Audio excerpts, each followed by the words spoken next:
This is the Honda Clarity, and in order to reset the maintenance minder, you need to make sure that the vehicle is on or the accessory mode is on first, and then you have two options. You can reset it in the infotainment screen, so you need to go to Settings, then Vehicle, then down here Maintenance Info, and here is the button Select Reset Items. And you can reset all due items, but I have not set all due items, so I can reset them one by one. For example, oil and filter, you press and then reset. I will not do this right now.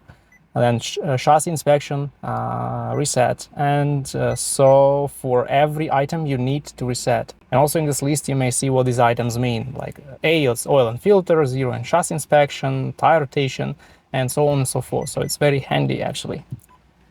And also there is a second way to do this. You need to go to menu by pressing this button, and you need to find the wrench in this menu, which is vehicle settings. Here, and by pressing this button you will list through the menu items, and when you see this wrench you press enter to enter the menu, and then you press this enter button and hold it for about 10 seconds or 12 seconds, something like that.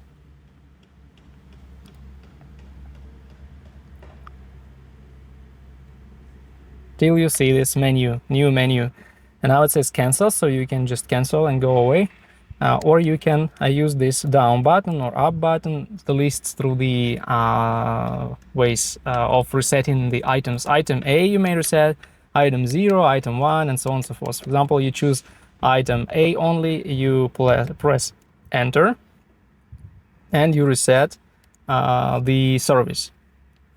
This is what happens with every item on the list. This is how it works in the Honda Clarity.